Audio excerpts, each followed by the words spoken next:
जय Jivdani. Beauty with astrology की founder मैं कामिनी खन्ना आप सभी समझदार श्रोताओं के साथ एक बार फिर एक चर्चा का विषय लेकर हाजिर हूं। सूर्य धनिष्ठा नक्षत्र में 6 फरवरी सुबह 7:49 पर प्रवेश करने वाले हैं 2025 में, और वहां पर विराजमान रहेंगे 6 फरवरी से लेकर 19 फरवरी तक। फिर उसके बाद सूर्य शतभिषा नक्षत्र में प्रवेश कर जाएंगे राहु के नक्षत्र में। धनिष्ठा नक्षत्र का स्वामी है मंगल। अब सूर्य अपने आप में एक तेजस्वी तेज पुंज ग्रह है, या तारा कहते हैं लोग, या आत्म तत्व कहते हैं, या ब्रह्मांड का ऊर्जा ग्रह सूर्य को माना जाता है। अब जब वो मंगल के नक्षत्र में जाते हैं तो एक प्रकार की एनर्जी का बूस्टअप होता है सूर्य की, क्योंकि मंगल अपने आप में एक और ऐसी एनर्जी है जो कि बहुत ज़्यादा एग्रेसिव, बहुत ही ज़्यादा पराक्रमी, साहसी मानी जाती है, डैशिंग मानी जाती है इसकी एनर्जी। और सूर्य तो हैं ही तेज पुंज। सूर्य जहाँ बैठते हैं वहाँ उजाला कर देते हैं, प्रकाश डाल देते हैं, और पता चल जाता है कि कितना स्वाभिमानी, अभिमानी, घमंड, गुरूर, पद वाला, ओहदे वाला इंसान हो सकता है ये कॉम्बिनेशन में। सोचने वाली बात यह है कि धनिष्ठा नक्षत्र के 2 चरण मकर राशि में आते हैं और 2 चरण कुंभ राशि में आते हैं, और इन दिनों सूर्य का विचरण मकर राशि में हो रहा है, शनि की राशि में, जिस कारण बहुत से लोग प्रभावित हैं। सूर्य और शनि अपने आप में परम शत्रु हैं, और शनि के घर में सूर्य शनि को पीड़ा देते हैं, वहीं पर शनि सूर्य को पीड़ित करते हैं। ऐसे में सूर्य का धनिष्ठा नक्षत्र में प्रवेश एक क्रांतिकारी बीजारोपण होगा, इसमें कोई संदेह नहीं। अब ये समझ लीजिए कि धनिष्ठा नक्षत्र की विशेषताएं क्या हैं। 23वां नक्षत्र है धनिष्ठा नक्षत्र, मकर राशि में 30 डिग्री 20 मिनट से लेकर 6 डिग्री 40 मिनट तक उपस्थित रहता है। 2 चरण मकर राशि में रहते हैं इसके, और 2 चरण कुंभ राशि में रहते हैं। घन इष्ट धनिष्ठा का ये बाइफर्केशन करके वर्ड का मतलब बनाया जाता है कि अधिक महत्वपूर्ण, और इसका जो चिन्ह है वो ढोलक है, मृदंग है, भीतर से खोखला, जो आपके ऊपर के बाहरी आवरण बहुत ज़्यादा साहस, बहुत ज़्यादा बड़प्पन दिखाने वाला, घमंड दिखाने वाला, वो अंदर से खोखला होता है। इसीलिए इस नक्षत्र को बहुत ज़्यादा सात्विक माना गया है, बहुत ज़्यादा आर्टिस्टिक माना गया है, क्योंकि चमड़े की थाप पर ढोल के या किसी भी वाद्य के जो चमड़े से बने होते हैं ध्वनि का प्रक्षेपण होता है, और साथ साथ आर्ट से रिलेटेड ये वाद्य माने गए हैं। अब हम बात करते हैं कि शुभ कार्यों में भी इन वाद्यों की या मनोरंजन के लिए इन वाद्यों का उपयोग किया जाता है। 8 वसु जो हैं वो धनिष्ठा नक्षत्र के देवता माने गए हैं, वहीं पर शिव यानी शंकर भगवान को भी धनिष्ठा नक्षत्र का देवता माना गया है, और जो स्वामी है वो मंगल है। श्रेष्ठत्व गुणी सम्मानित व्यक्ति इस धनिष्ठा नक्षत्र में पैदा होते हैं, और साथ साथ में मकर राशि या कुंभ राशि में उनका जन्म होता है। अब हम बात करेंगे मेष से लेकर मीन राशि पर सूर्य के धनिष्ठा नक्षत्र में जाने का प्रभाव। ये प्रेडिक्शन उन लोगों पर ज़्यादा असर देगा जिन लोगों के शनि महाराज जो हैं मकर राशि में स्थित हैं, या जिन लोगों के मंगल जो हैं वो मकर राशि में स्थित हैं, जो धनिष्ठा नक्षत्र में पैदा हुए हैं, जिन लोगों का सूर्य जो है वो मकर राशि में स्थित है, या जिनकी सूर्य की, मंगल की या शनि की महादशा चल रही हो, उन पर ज़्यादा से ज़्यादा इस सूर्य के नक्षत्र परिवर्तन का बहुत ज़्यादा प्रभाव आएगा। चलिए मैं आप सबसे नम्र निवेदन करता हूँ कि सब्सक्राइब कीजिए मेरा ये YouTube channel youtube/beauty with astrology। जब आप सब्सक्राइब करेंगे तो पॉपअप होकर ऊपर बेल बटन आएगा, और उसे क्लिक करते ही मेरे चैनल की सभी जानकारियाँ आप तक सबसे पहले पहुँच जाएंगी। मैं जो राशिफल बताती हूँ ज़्यादा से ज़्यादा लग्न के अनुसार होता है, लेकिन जिन लोगों की ढैया 7.5 वगैरह चल रही है उनके लिए वो राशि के, चंद्र राशि के अनुसार भी बताया करती हूँ। ये भी याद रखें कि जिन लोगों को कंसल्टेंसी चाहिए उनके लिए व्हाट्सएप नंबर मैंने दिया हुआ है और शुल्क है। आइए हम मेष से लेकर मीन राशि पर क्या प्रभाव है सूर्य के धनिष्ठा नक्षत्र में जाने का, इस विषय पर अब चर्चा करते हैं और साथ साथ उपाय बताती जाऊंगी प्रत्येक राशि के लिए। मेष राशि, मेष राशि के लिए सूर्य जो है पंचम भाव के स्वामी यानी कि दिमाग के घर के स्वामी, बच्चों के घर के स्वामी, बुद्धिमत्ता के घर के स्वामी बनते हैं और अपने से गए हुए हैं षष्ठ कार्यों के घर में और वहाँ पर काफ़ी प्रकाश डाला है इन्होंने। सरकारी दरबारी काम और पेपरबाजी और ओहदा और अपना स्वाभिमान, इन सब से रिलेटेड इंक्रीमेंट, इन सब चीज़ों पर निर्भर करता है कि अब ये धनिष्ठा नक्षत्र में जाएंगे जिसका स्वामी मंगल है तो वो आपका लग्नेश होता है, इसलिए आपको फ़ायदा देने जा रहा है क्योंकि दशम स्थान में मकर का मंगल जो है वो उच्च का माना गया है। तो यहाँ पर सूर्य मंगल का कॉम्बिनेशन आपको बहुत फ़ायदा देगा। ऊंचे पदों पर आपकी नियुक्ति हो सकती है और इसके साथ साथ आपको ओहदा मिल सकता है, इंक्रीमेंट हो सकती है, सरकारी दरबारी काम बन सकते हैं, पिता भी अग्रेसिव रूप से आपकी मदद कर सकते हैं। वहीं पर कार्यस्थल पर आपको मानसिक बेचैनी नहीं करनी है, ज़्यादा गुस्सेबाजी, ब्लड प्रेशर वगैरह से बचना है और चोटें लगने से बचना है। वृषभ राशि, आपके लिए सूर्य जो है चतुर्थ भाव के स्वामी बनते हैं, अपने से षष्ठ जाकर हार्ट संबंधित कोई भी परेशानी है तो उससे सावधान रहने को कहते हैं, खासकर यात्राओं में जो काम के लिए बनी हो। माता पक्ष की तबीयत संभालने के लिए भी आपको सजग रहना पड़ेगा। वहीं पर कामकाज के स्थल पर मकर राशि में धनिष्ठा नक्षत्र का आना शुभ है। कामकाज अचानक से बढ़ जाना, विदेश रिलेटेड काम या व्यावसायिक रिलेटेड काम अचानक से बढ़ जाना, इसमें आपको ज़्यादा थकन, बेचैनी होना, आराम का नष्ट होना भी दिखता है और अचानक कोई सरकारी दरबारी काम से फ़ायदा, पिता से संपूर्ण सहयोग और एग्रेसिव रूप से यात्राएं या काम करना शामिल है।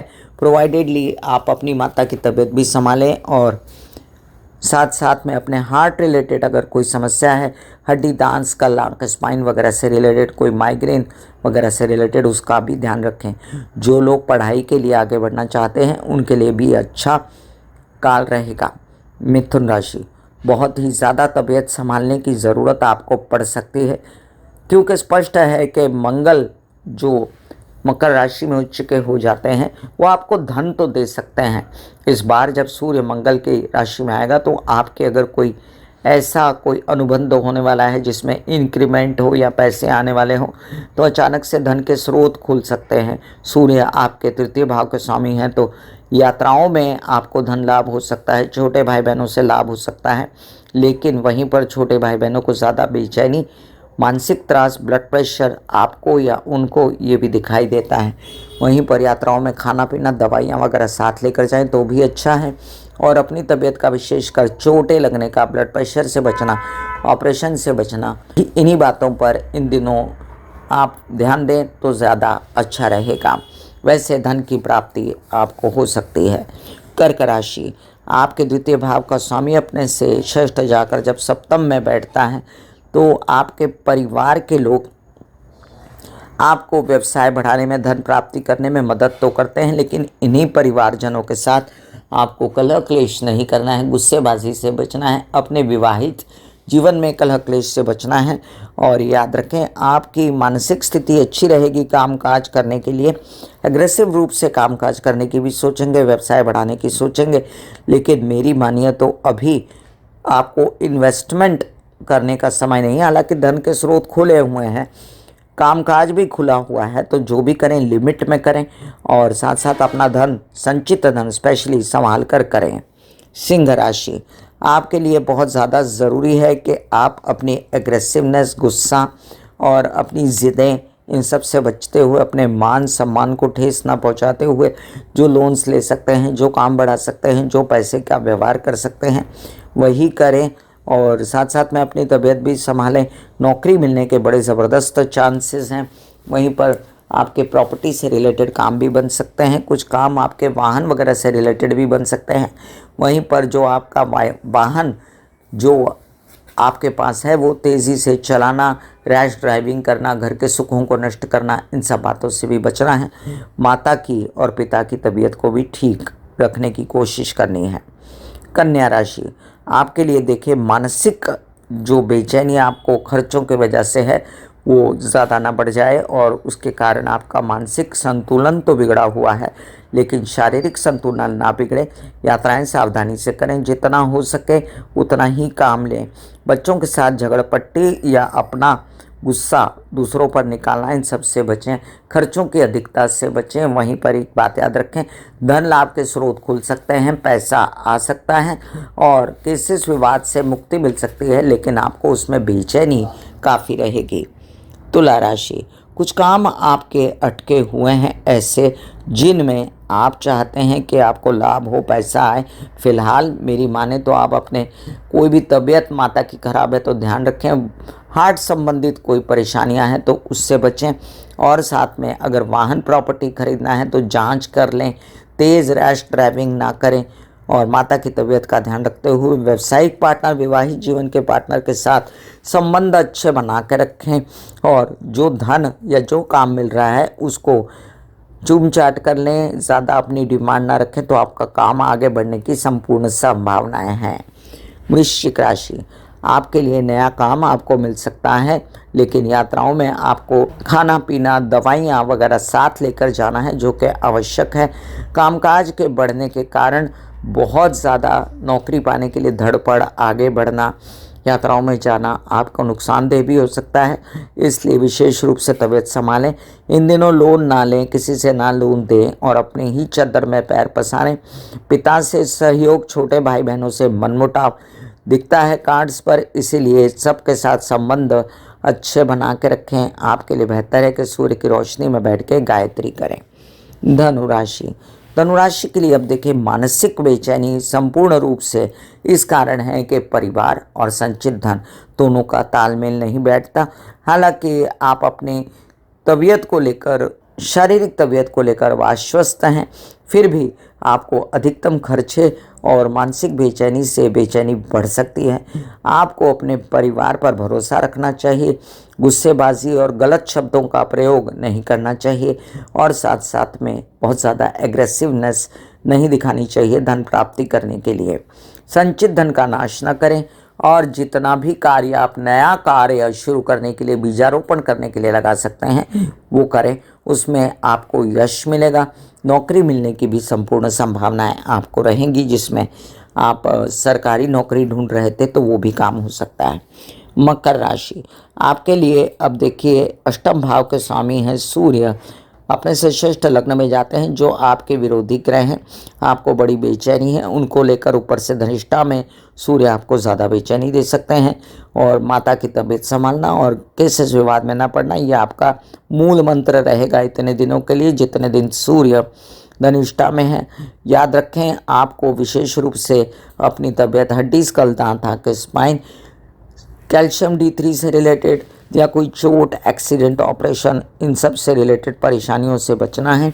आराम से चलना है, रिलैक्स होकर रहना है और साथ में शिव जी की आराधना, महामृत्युंजय के जप कर सकते हैं या सनलाइट में बैठ के महामृत्युंजय के जप कर सकते हैं, जिससे आपको आराम मिलेगा। कुंभ राशि, आपके लिए अब द्वादश भाव में बैठकर सूर्य और मंगल का ये कॉम्बिनेशन जो अपने से षष्ठ गया सप्तम भाव से, व्यवसाय में अंधाधुंध पैसे खर्च करवाना, इन्वेस्टमेंट करना ठीक नहीं बताता। वहीं पर प्रेम संबंध में गुस्सेबाजी, झगड़ेबाजी, इससे भी बचना है और विदेश रिलेटेड कारोबार संभल के करने हैं। हालांकि आपके कुछ लोन्स वगैरह प्राप्त करने के काम हो जाएंगे और ऐसे भी काम आपके बनते नजर आते हैं जो आपको मामा पक्ष के साथ मिलकर करने हो। विदेश रिलेटेड कोई ऐसा काम जिसमें आपने सरकारी दरबारी काम किया हुआ है तो संभल के थोड़ा, क्योंकि ये कार्य में आपको अत्यधिक परिश्रम करना पड़ सकता है वीज़ा लगाने की प्रक्रिया वगैरह में। और मेरी मानिए तो अभी फ़िलहाल इसको स्थगित करिए और विद इन इंडिया जो कारोबार कर सकते हैं करिए, उसमें आपके खर्चे तो बहुत लग सकते हैं लेकिन यश मिलेगा। मीन राशि, मीन राशि के लिए देखिए, आपके षष्ठेश बनते हैं, अपने षष्ठ से षष्ठ चले गए तो 100% नौकरी की प्राप्ति, 100% लोन्स की प्राप्ति, केसेस विवाद से बाहर निकलने की युक्तियाँ, लेकिन निकलेंगे नहीं। विरोधियों से सावधान रहें। वहीं पर आप ये भी संभल के चलें कि आपके कुछ कार्य मामा पक्ष के विरोध के कारण भी स्थगित हो सकते हैं। केसेस विवाद से बचें और साथ साथ में अपने नए कार्यों में पूरा ध्यान दें। और जिसमें आपको धन की प्राप्ति हो रही है, संचित धन निकालना नहीं पड़ रहा है, या परिवार में कलह क्लेश न करें। ये तीनों बातें, चारों बातें आपको ध्यान रखनी है। आपके लिए बेस्ट है आप सनलाइट में बैठ के ओम नमः शिवाय के जाप करें। मैं कामिनी खन्ना बता रही थी मेष से लेकर मीन राशि पर क्या असर होगा सूर्य के धनिष्ठा नक्षत्र में प्रवेश करने का। फिर मिलूंगी इसी तरह कोई अन्य चर्चा लेकर, तब तक के लिए आज्ञा दीजिए। धन्यवाद और नमस्कार। God bless you, take care and goodbye. दिल का हाल सुनो मेरी मैया, हाँ शक्ति आए भैया। दिल का हाल सुनो मेरी मैया, हाँ शक्ति आए भैया। टूटी से मेरी बहना, उठा मुझे भैया।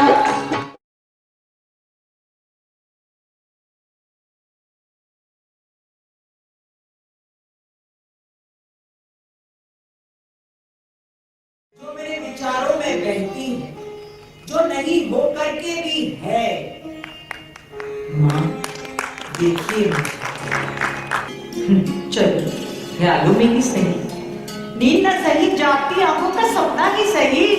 झूम लेने दो, गा लेने दो, नाच लेने दो।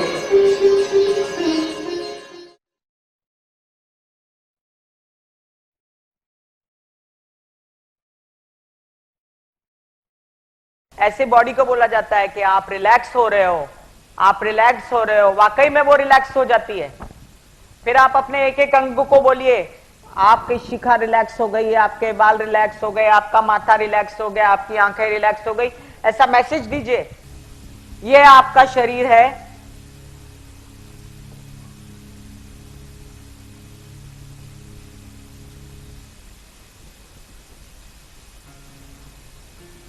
और आपकी बॉडी में मेडिटेशन जो है करने से पहले आपकी ये अवस्था होती है, जैसे आप सब अभी बैठे हो। यहां पर आपके कुंडलिनी शक्ति का निवास होता है, जिसे गुदा द्वार कहते हैं।